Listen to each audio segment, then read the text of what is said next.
ایک مرتبہ حضرت جویریہ رضی اللہ تعالیٰ عنہ بیان کرتی ہیں کہ رسول اللہ صلی اللہ علیہ وسلم صبح کی نماز پڑھنے کے بعد صبح ہی ان کے پاس سے چلے گئے اور وہ اس وقت اپنی نماز کی جگہ پر بیٹھی تھیں۔ پھر آپ دن چڑھے تشریف لائے اور وہ وہیں بیٹھی ہوئی تھیں۔ آپ صلی اللہ علیہ وسلم نے فرمایا کہ جس وقت سے میں تمہیں چھوڑ کر گیا ہوں تم اسی طرح بیٹھی ہو؟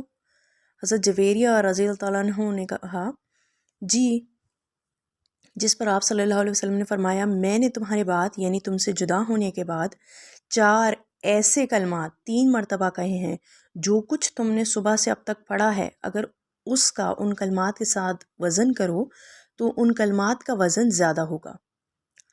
مطلب کیا ہے کہ رسول اللہ صلی اللہ علیہ وسلم صبح جب فجر پڑھی تو وہ فجر کے لیے چلے گئے، ٹھیک ہے، اور دن چڑھے لوٹے، صبح کی نماز کے لیے گئے اور دن چڑھے لوٹے، تو حضرت جویریہ جو ہے وہ نماز کے لیے بیٹھی تھی اور وہیں بیٹھی رہیں کئی گھنٹوں اور ذکر کرتی رہیں۔ رسول اللہ صلی اللہ علیہ وسلم جب واپس آئے تو انہوں نے کیا کہا کہ میں نے تم سے جدا ہونے کے بعد کچھ 4 کلمات ہیں وہ پڑھے تھے اور 3 مرتبہ پڑھے تھے، تو وہ کتنا منٹ لیے ہوں گے؟ ان کلمات نے کتنے منٹ لیے ہوں گے؟ 4 منٹ 5 منٹ میکسیمم۔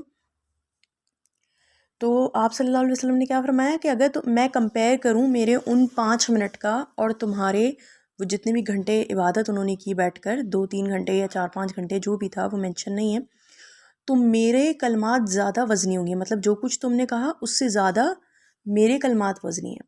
تو ان کی اتنی فضیلت ہے کہ اگر آپ سمجھ لیں وہ کلمات پڑھنے کے بعد آپ سمجھ لیں کہ آپ نے 4-5 گھنٹے اللہ تعالیٰ کی عبادت کی ہے، اتنا زیادہ ثواب ہے ان کو پڑھنے کا، ٹھیک ہے۔ اب وہ کلمات کون سے تھے؟ وہ کلمات ہیں 4: سبحان اللہ و بحمدہ، عدد خلقہ و رضا نفسہ و زنت عرشہ و مدد کلماتہ۔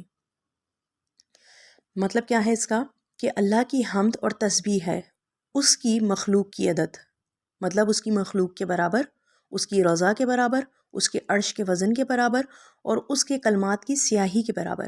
یہ 4 کلمات ہیں جو رسول اللہ صلی اللہ علیہ وسلم نے ہمیں پڑھنے کا کہا ہے، اور ان کی فضیلت کیا ہے کہ آپ گھنٹوں عبادت کریں اور پھر یہ 3 کلمات کہہ دیں، تو بہتر یہ زیادہ ثواب کس نے کمایا؟ اس نے جس نے ان کلمات کو 3 مرتبہ پڑھا۔ تو یہ فجر کے بعد پڑھے جاتے ہیں۔